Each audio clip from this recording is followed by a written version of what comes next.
Hello everyone. Last લેક્ચરમાં આપણે બે વિદ્યુત ભારોનું તંત્ર હોય Q1 અને Q2 અને એમને R12 અંતરે રાખેલા હોય તો સ્થિતિ ઊર્જાનું સૂત્ર કે Q1 Q2 upon R12 સૂત્ર આપણે વ્યાખ્યાયિત કર્યું. ત્રણ વિદ્યુત ભારોનું તંત્ર હોય તો આ તંત્રની સ્થિતિ ઊર્જા એટલે વિદ્યાર્થી મિત્રો આ રીતે યાદ રાખજો, તંત્રની શક્ય જોડોની સ્થિતિ ઊર્જાનો બેઝિક સરવાળો. હવે સ્થિતિ ઊર્જાનો નેક્સ્ટ ક્વેશ્ચન 2 માર્ક્સમાં પૂછવાની શક્યતા ઓછી છે. સૂત્ર અને કેટલીક બેઝિક વસ્તુ તમારે યાદ રાખવાની. એકલ વિદ્યુત ભારને લીધે બાહ્ય વિદ્યુત ક્ષેત્રમાં વિદ્યુત સ્થિતિ ઊર્જાનું સૂત્ર મેળવો. વિદ્યાર્થી મિત્રો, એકલ વિદ્યુત ભાર, એક જ વિદ્યુત ભારને બાહ્ય વિદ્યુત ક્ષેત્રમાં લાવતા અને આ એકલ વિદ્યુત ભારમાં સંગ્રહિત સ્થિતિ ઊર્જાનું સૂત્ર મેળવો. ઉતાવળથી વિદ્યાર્થી મિત્રો અહીંયા જવાબ 0 ના કહી દેતા, કેમ કે આપણે લાસ્ટ લેક્ચરમાં બંને થિયરીમાં Q1 વિદ્યુત ભાર લાવતા, એક જ વિદ્યુત ભાર, તો W1 = 0 લખતા. તો આમાં જવાબ 0 કેમ નહીં આવે એ સમજજો. બાહ્ય વિદ્યુત ક્ષેત્ર એટલે બાહ્ય વિદ્યુત ક્ષેત્ર આ રીતે આપણે વિચારીએ. હવે આ વિદ્યુત ક્ષેત્ર કોના લીધે હોય? વિદ્યુતભારને લીધે. એટલે અહીંયા ક્યાંક વિદ્યુતભાર હશે અને આ એનું ક્ષેત્ર, એવું આપણે વિચારીએ. હવે વિદ્યુત ક્ષેત્ર હોય એટલે અહીંયા જ્યાં પણ વિદ્યુતભાર લાવીશું, અહીંયા અથવા અહીં જ્યાં પણ ક્ષેત્રમાં, ત્યાં વિદ્યુત સ્થિતિમાન પણ હશે. અને વિદ્યુત સ્થિતિમાન હોય એટલે આપણને કંઈક કાર્ય મળે છે. સમજાઈ ગયું કે એકલ વિદ્યુત ભારને બાહ્ય ક્ષેત્રમાં લાવીએ તો થતું કાર્ય શૂન્ય હોતું નથી, પણ ક્ષેત્ર જ ના હોય તો થતું કાર્ય કેટલું હોત? શૂન્ય. ઓકે. હવે વિદ્યુત સ્થિતિમાનની વ્યાખ્યા મુજબ વિદ્યુત સ્થિતિમાન એ એકમ ધન વિદ્યુત ભારને અનંત અંતરેથી વિદ્યુત ક્ષેત્રના આપેલા બિંદુ સુધી લાવવા કરવું પડતું કાર્ય છે. એટલે W = V. પણ જો Q વિદ્યુત ભાર હોય તો કરવું પડતું કાર્ય W = QV. કેમ કે અનંત અંતરે સ્થિતિમાન 0 હોય એટલે ડેલ્ટા V ની જગ્યાએ શું લખાશે? V, જે તે બિંદુનું સ્થિતિમાન. વિદ્યુત ક્ષેત્ર હોય એટલે જે તે બિંદુએ કંઈક સ્થિતિમાન તો હોવાનું જ, એટલે QV. અને આ કાર્ય વિદ્યુત ભારમાં સ્થિતિ ઊર્જા સ્વરૂપે સંગ્રહ પામે, એટલે U = QV. અને ઉગમ બિંદુની સાપેક્ષે આપેલા બિંદુનો સ્થાન સદિશ R હોય તો U of સદિશ R એટલે પર્ટિક્યુલર બિંદુ પાસેની સ્થિતિ ઊર્જા = Q V of સદિશ R લખી શકાય. એટલે વિદ્યાર્થી મિત્રો, વિદ્યુત ક્ષેત્રમાં એકલ વિદ્યુત ભારને લાવતા કરવું પડતું કાર્ય એ જ તેમાં સ્થિતિ ઊર્જા સ્વરૂપે સંગ્રહ પામે છે. એટલે સ્થિતિ ઊર્જાનું સૂત્ર યાદ રાખો, U of સદિશ R = Q V of સદિશ R. હવે એક બેઝિક એકમ વિશે આપણે સમજીએ. ન્યુક્લિયર ફિઝિક્સમાં ઉર્જાનો એકમ ઇલેક્ટ્રોન વોલ્ટ છે. આમ ઉર્જાનો એકમ કયો થાય વિદ્યાર્થી મિત્રો? જૂલ. પણ ન્યુક્લિયર ફિઝિક્સમાં ઉર્જાનો એકમ ઇલેક્ટ્રોન વોલ્ટ છે.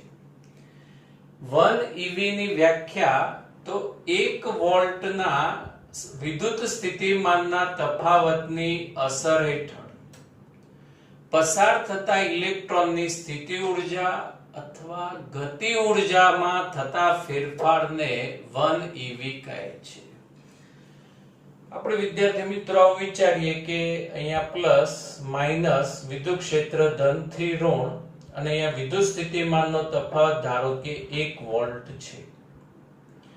હવે જો ઇલેક્ટ્રોન ઋણથી ધન જતો હોય તો એનો વેગ વધતો જાય એટલે એ કહે ગતિ ઉર્જાનો ફેરફાર આવે.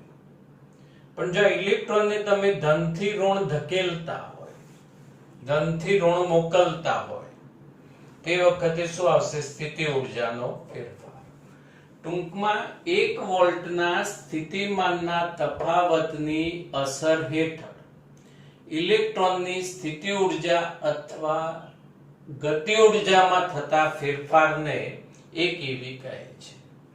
1 eV is equal to joule સાથેનો સંબંધ યાદ રાખજો વિદ્યાર્થી મિત્રો, 1.6 into 10⁻⁻19 joule. 1 eV is equal to 1.6 into 10⁻⁻19 joule. અને કદાચ આવું પૂછાય કે ઇલેક્ટ્રોન વોલ્ટનું પારિમાણિક સૂત્ર જણાવો, તો વિદ્યાર્થી મિત્રો જૂલનું જ પારિમાણિક સૂત્ર આવશે m1L2T-2.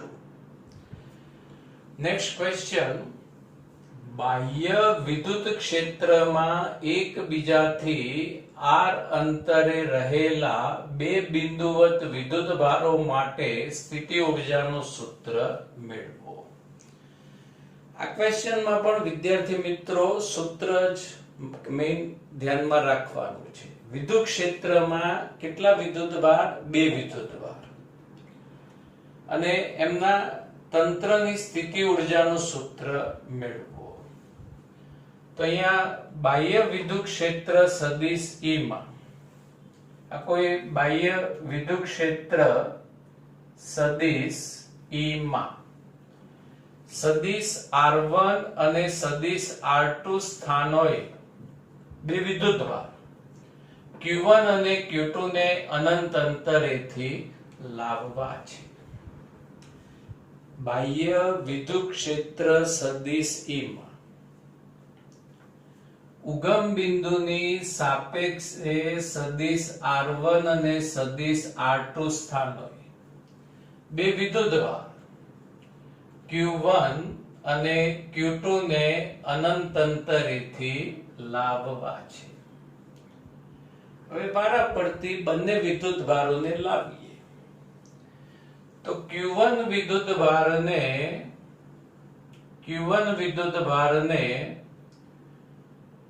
સદિશ R1 સ્થાન સદિશ ધરાવતા બિંદુએ લાવવા કરવું પડતું કાર્ય. લાસ્ટ ક્વેશ્ચન અનુસાર W1 is equal to Q1 V of સદિશ R1. ઓકે, એ જ રીતે Q2 વિદ્યુતભારને અનંત અંતરેથી સદિશ R2 સ્થાન સદિશ ધરાવતા બિંદુએ લાવવા કરવું પડતું કાર્ય. W2 is equal to Q2 V of સદિશ R2. વિદ્યુતભાર બંને આવી ગયા. હવે જે પણ કાર્ય કરીશું એ એમાં સ્થિતિ ઉર્જા સ્વરૂપે સંગ્રહાશે. પણ લાસ્ટ લેક્ચરનો કોન્સેપ્ટ અહીંયા એક બીજી હજુ પણ એક કાર્ય આવશે.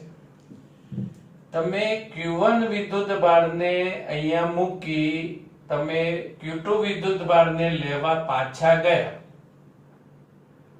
એ વખતે Q1 વિદ્યુતભારનું અહીંયા કંઈક સ્થિતિમાન આપણને જોવા મળશે. આ Q1 વિદ્યુતભારનું અહીંયા R2 સ્થાન સદિશ ધરાવતા બિંદુએ વિદ્યુત સ્થિતિમાન હશે. એટલે એ કાર્ય Q1 વિદ્યુતભારના વિરુદ્ધમાં Q2 પર થતું કાર્ય W3 is equal to, વિદ્યાર્થી મિત્રો અહીંયા સૂત્ર કયું આવશે? Q2 V1. અને આ V1 ની જગ્યાએ શું લખાશે? K Q1 upon R12. આ Q1 નો અહીંયા સ્થિતિમાન આવશે K Q1 upon R12.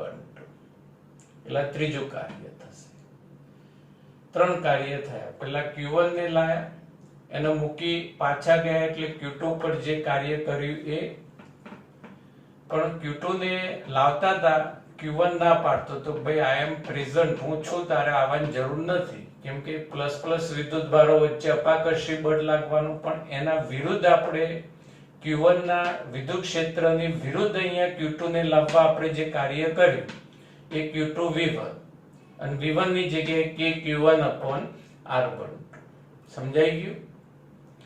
હવે કુલ તંત્રની કુલ સ્થિતિ ઊર્જા એટલે બધા જ કાર્યનો સરવાળો W1 Q1 V of સદિશ R1 plus W2 Q2 V of સદિશ R2 plus K Q1 Q2/R12.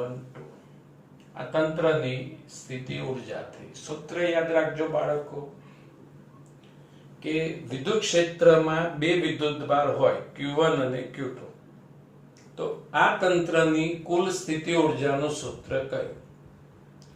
તો પહેલા Q1 લાવીશું એટલે Q1 V of સદિશ R1 પ્લસ પછી Q2 લાવીશું એટલે Q2 V of સદિશ R2 અને બે વિદ્યુતભારોના તંત્રની સ્થિતિ ઊર્જા K Q1 Q2/R12.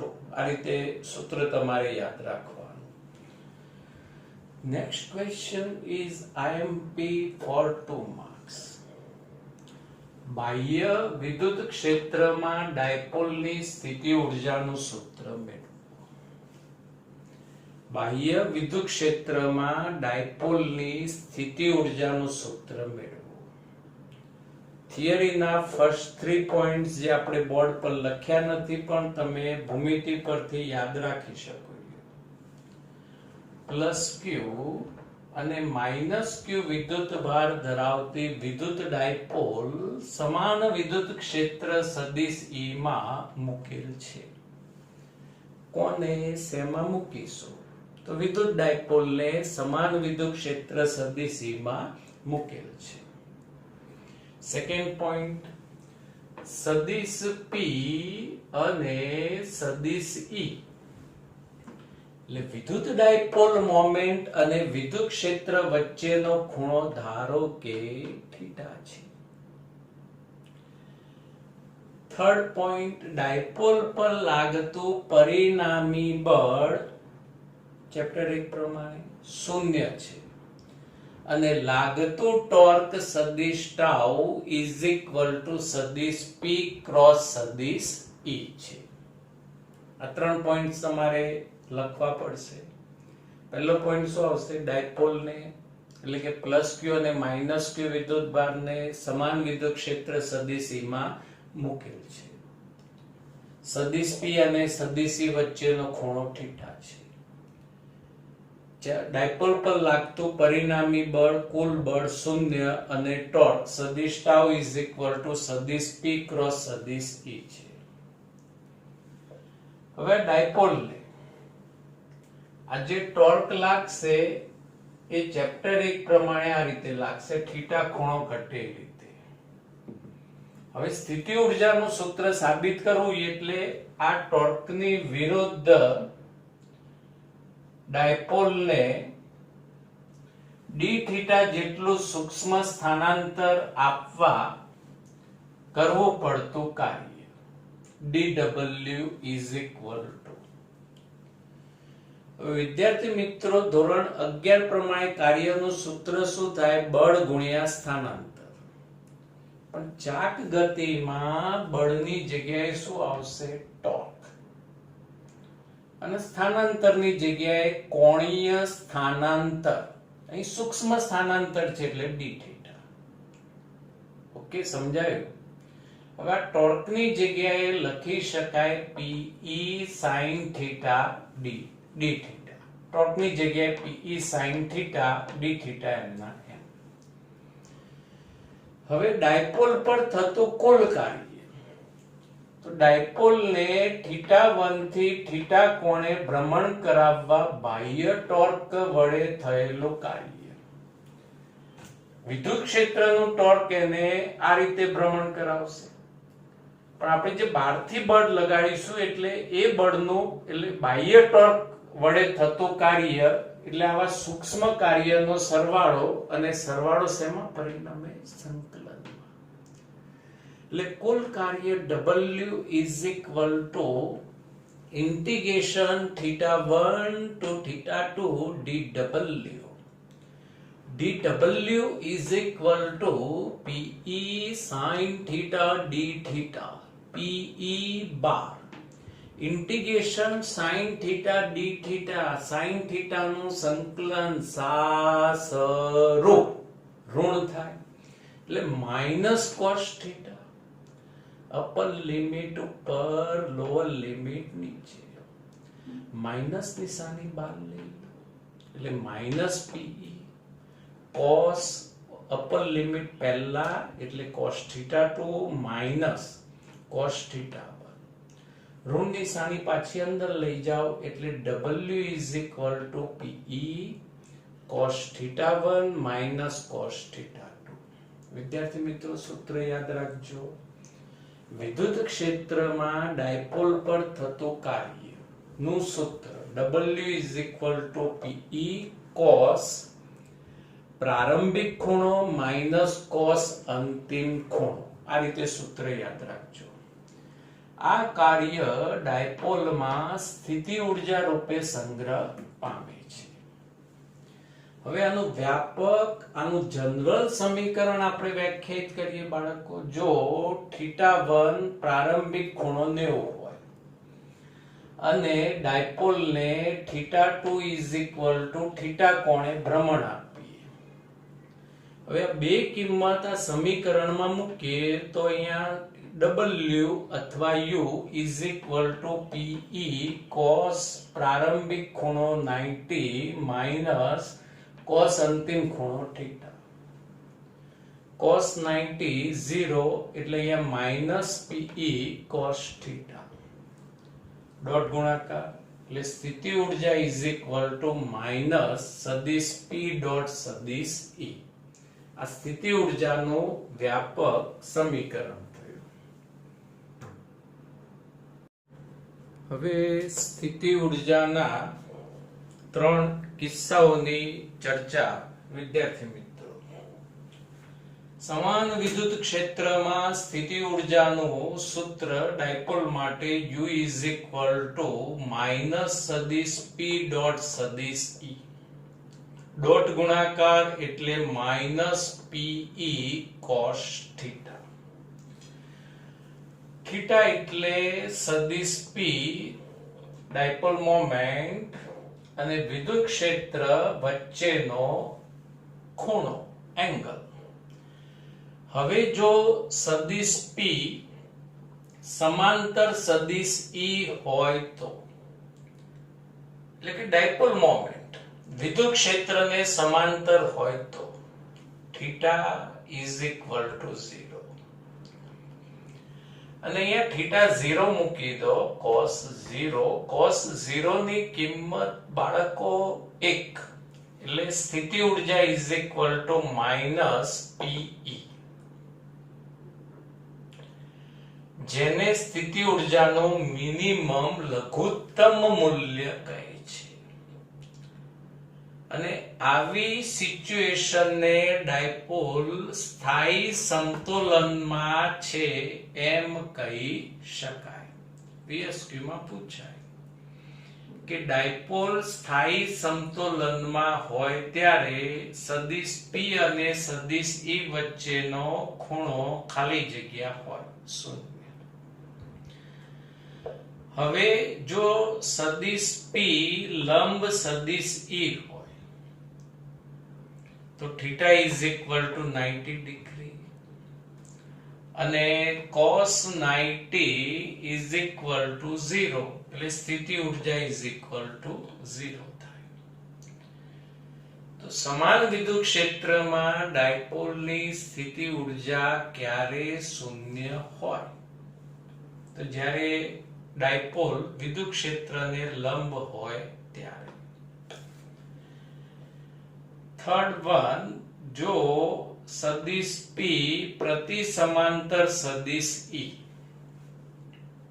એટલે કે ડાયપોલ મોમેન્ટ અને વિદ્યુત ક્ષેત્ર પરસ્પર વિરુદ્ધ દિશામાં હોય, θ is equal to 180.